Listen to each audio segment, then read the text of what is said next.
Hey, good afternoon, guys. We're here at Miss April McMillian's house. This is a repair attempt video for the adjuster watching.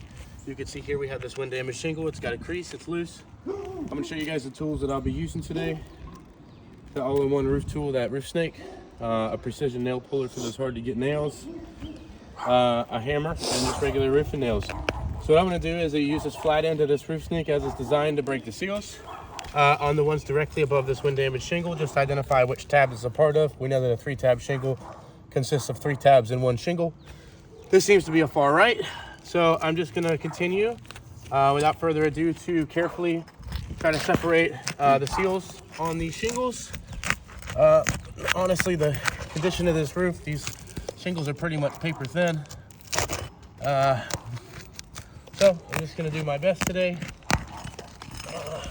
All right, and for the adjuster watching, you also know that there are 2 courses of nails, one through the nail line in the shingle itself, and then one in the nail line on the course above that goes to the tail of that same shingle. So I'm just gonna continue to break these seals, just being as careful as I can. Notice I'm not jamming the tool in, not being excessively rough, just using enough force to be able to separate the mastic adhesive that's on these. All right.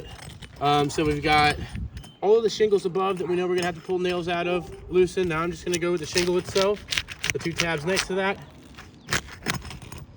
All right.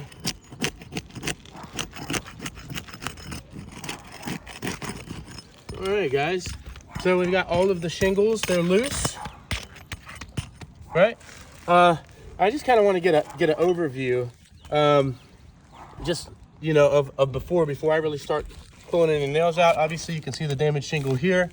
All of the rest of the shingles are kind of in their own shape, right?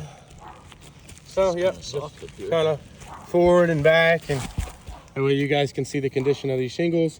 Now the first one we're going to be pulling a nail out of today is going to be one of these shingles.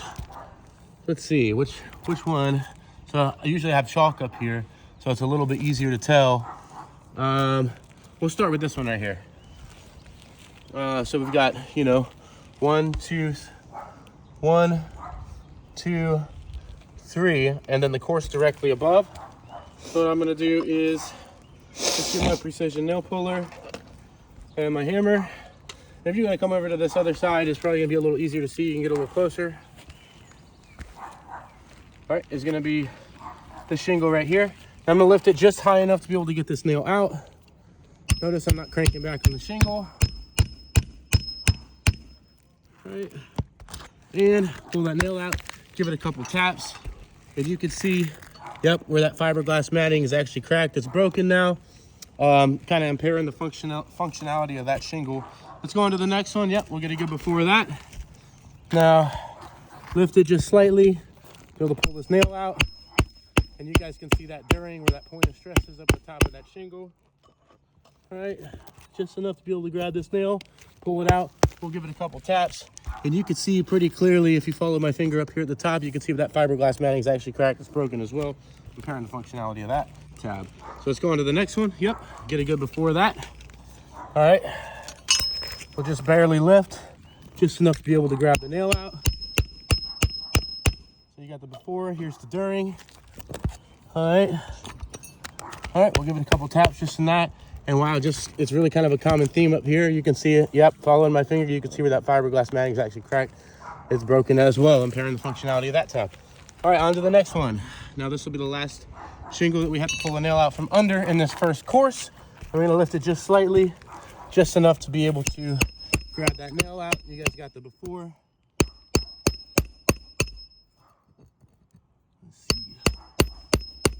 Grab it. Comes in at an angle, sort of.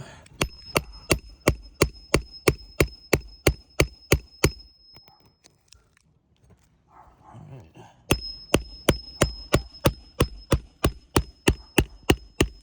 That one was giving me a little trouble, but we were able to get it out. We'll give that one a couple taps. And if you can see on the top of that shingle, you can see if you follow my finger up here at the top, you can see where that shingle, that fiberglass matting is actually cracked. It's broken as well. right? All right, now on to the second course. Up one right here. Here we go. Yep. Condition of that shingle before. Here's the during. Just lift it just enough to be able to grab this nail out, and then most repair guys aren't this careful. Now notice I'm not cranking back, lifting too high on these shingles at all. It's not even going past about 30, 45 degrees. All right. Give that a couple taps. It is pretty clear here up at the top as well where that fiberglass matting is cracked. It's broken as well. Let's go on to the next. Yep. Did it good before. Here's the during. Lift it just slightly. This is kind of just falling apart. All right, just enough to be able to grab that nail out. I'm gonna give it a couple taps, and yep, up here at the top, you can see where that fiberglass matting is actually cracked. It's broken as well. All right, on to the last shingle, guys. It's the last shingle we have to lift to pull a nail out of. Let's get a before of that. All right, here's your during.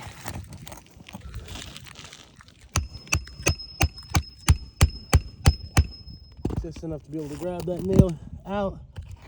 All right, we've got a couple taps, and you can see along the top uppermost portion of the shingle where that fiberglass matting is cracked. It's actually broken as well. Now it should just be pretty easy peasy. We got all the nails out. It'll be out with the old. Yep.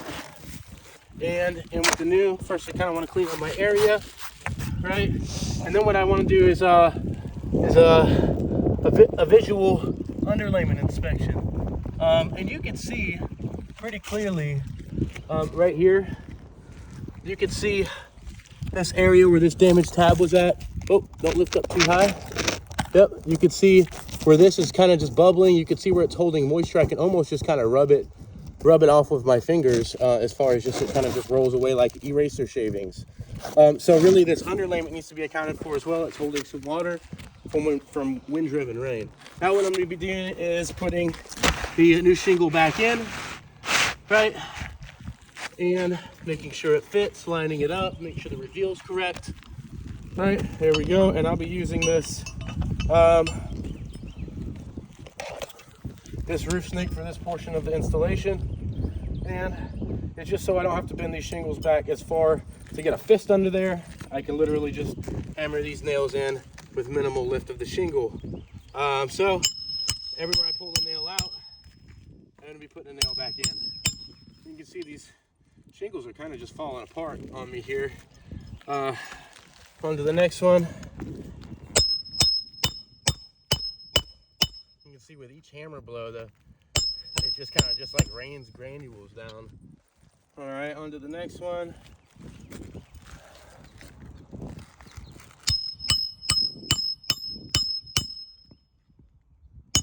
Just drive this one home.